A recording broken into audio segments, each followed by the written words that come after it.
قرآن مجید فرقان حمید نے میاں بیوی کا جو رشتہ بیان کیا ہے نا، اس رشتے کو آپ سمجھیں جو قرآن پاک نے میاں بیوی کا رشتہ بیان کیا۔ کہن لباس لکم وانتم لباس لہن، فرمایا بیویاں تمہارا لباس ہیں اور تم ان کا لباس ہو۔ وہ تمہارا لباس ہے اور تم، اللہ اکبر، کیسا خوبصورت لفظ قرآن پاک نے، ہن لباس لکم وانتم لباس لہن، فرمایا وہ تمہارا لباس ہے اور تم، سمجھ آ رہی ہے نا جی بات کی، وہ تمہارا لباس ہے اور تم ان کا لباس ہو۔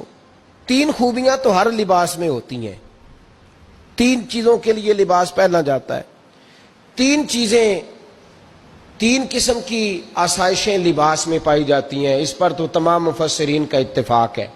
سب سے پہلی چیز، لباس جو ہوتا ہے وہ بندے کو گرمی اور سردی سے بچاتا ہے۔ سخت سردی میں لباس لے لیں تو بندہ سردی سے بچ جاتا ہے۔ اس کا مطلب یہ ہوا کہ میاں بیوی ایک دوسرے کا لباس ہیں۔ اگر بیوی کی طرف کوئی تکلیف آتی ہے تو میاں اس کو بچاتا ہے، اور اگر میاں کی طرف کوئی تکلیف آتی ہے تو عورت اس کو بچاتی ہے۔ میاں بیوی ایک دوسرے کا لباس ہے۔ لباس کیا کرتا ہے؟ لباس آدمی کے عیب چھپاتا ہے، اس کے وجود پر کتنے دھبے ہیں، کتنے نشان ہیں، وہ سارے چھپا لیتا ہے لباس۔ میاں بیوی ایک دوسرے کے عیب چھپانے والے ہوتے ہیں، عیب بتانے والے، رونا رونے والے نہیں ہوتے کہ بی بی جب بھی میکے گئی اس نے جا کے رونا شروع کر دیا، اتنی میں تانگو دوسرا ہے ہی کوئی نہیں۔ اور خامد صاحب جب بھی ملے انہوں نے ایک ہی راگ الاپنا شروع کر دیا کہ میری کیا بات تھی، مجھے مل کیا گیا ہے، میں کیا تھا، میرے ساتھ ہوا کیا ہے۔ تو لباس ہیں، ایک دوسرے کا عیب چھپائیں گے، بولیے ایک دوسرے کا عیب چھپائیں گے، ایک دوسرے کی غلطیوں کی پردہ پوشی کریں گے۔ اور تیسرا، لباس کا کیا مقصد ہوتا ہے؟ لباس شخصیت کا آئینہ دار ہوتا ہے۔ لباس آدمی کی اچھی اور خوبصورت طبیعت کا حصہ ہوتا ہے۔ جو لباس ہوتا ہے وہ انسان کو زینت بخشتا ہے، خوبصورت کر دیتا ہے۔ سب یاد رکھیں، لباس آدمی کو زینت دیتا ہے۔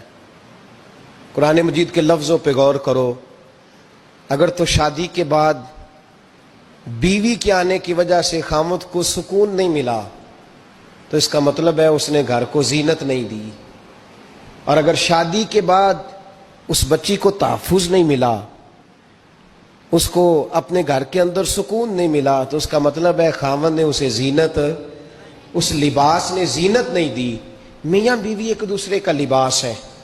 اس مقدس رشتے کو اسلام نے باندھا، اور لباس کہہ کے باندھا۔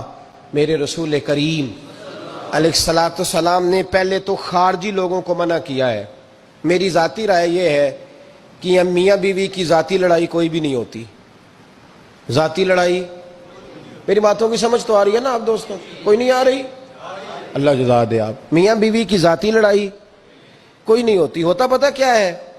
لڑکے سے پوچھیں کہ بتائیں جناب کیا حال ہے، تو کہتے ہیں بیوی میری صحیح ہے، اس کے گھر والے نہیں صحیح۔ سنا آپ نے بھی کبھی یہ لفظ؟ تو اسی طریقے سے اگر لڑکی سے پوچھیں کہ تیرا کیا حال ہے، تو کہتی ہے خامن تو میرا دھیان رکھتا ہے، اس کی اماں نہیں خیال رکھنے دیتی۔ تو لڑائی جو ہوتی ہے وہ تیسرے آدمی کی وجہ سے ہوتی ہے۔ تیری اماں آئی تھی تو اس طرح کہہ گئی، تو تیرا بھائی آ گیا تھا تو وہ یہ کہہ گیا، تیسرے فرد کی وجہ سے۔ میرے نبی کریم علیہ الصلوۃ والسلام نے تیسرے بندے کو سمجھایا ہے، تیسرے فرد کو حضور نے سمجھایا ہے۔ نبی پاک علیہ الصلوۃ والسلام نے فرمایا خبردار، ماں، بھائی، بیٹا، باپ، سارے لحاظ کریں، بسنے دیں میاں بیوی کو۔ اگر شادی کر دیا تو ان کو سکون سے رہنے دو۔ تم دو جملے کہہ کے چلے گئے، کوئی عیب نکال کے جو چھپا ہوا تھا خاوند کی نظر میں وہ نکال کے بتا دیا کہ تیری بیوی یہ کام بھی کرتی ہے، اب تم تو ہٹ گئے وہ بات کہہ کے۔ اب انہوں نے اکٹھے رہنا ہے، ان کی زندگی مصیبت کا شکار ہو گئی، آزمائش میں آ گئے وہ دونوں، ساری زندگی کڑتے رہے۔ ایک عیب نکال کے لڑکی کے گھر والے لڑکے کا اسے بتا کے چلے گئے، تیرے خامد میں یہ عیب پایا جاتا ہے، وہ ساری زندگی کڑتے رہیں گے، تکلیف میں رہیں گے۔ انہوں نے تو اکٹھے رہنا ہے۔ بتانے والا چلا گیا۔ میرے رسول کریم صلی اللہ علیہ وسلم فرماتے ہیں لعنتی ہے وہ شخص، لعنتی ہے وہ شخص۔ یا رسول اللہ کون سا؟ فرمایا جو بیوی کو مرد کے خلاف اکساتا ہے اور مرد کو بیوی کے خلاف اکساتا ہے۔ وہ لعنتی ہے، ملعون ہے، رحمت الہی سے دور ہے وہ شخص. انہیں قریب کرنے کی کوشش کر، تو ان کے اندر محبت پیدا کرنے کی کوشش کر. میرے نبی کریم علیہ الصلوۃ والسلام نے جب حضرت سیدہ فاطمہ الزہرا رضی اللہ تعالی عنہا اور جناب سیدنا علی المرتضیٰ رضی اللہ تعالیٰ عنہ کی شادی کی تو نبی پاک نے دونوں کے سر جوڑے اور دونوں کے درمیان محبت کی دعا فرمائی. دونوں کے درمیان محبت کی دعا فرمائی.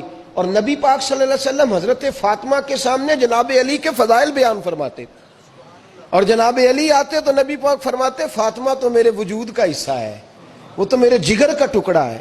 تو ان دونوں کے درمیان الفت پیدا. یہ سب سے پہلے تو خارجی لوگ اس بات کا خیال کریں، سب سے پہلے تو خارجی لوگ خیال کریں، توجہ دیں کہ ان کو بکھرنے سے بچائیں. اب میاں بیوی بھی سمجھ لیں کہ ہماری ذمہ داریاں کیا ہیں. مسند امام احمد بن حنبل میں حضرت ابو درداء رضی اللہ تعالیٰ عنہ سے حدیث مروی ہے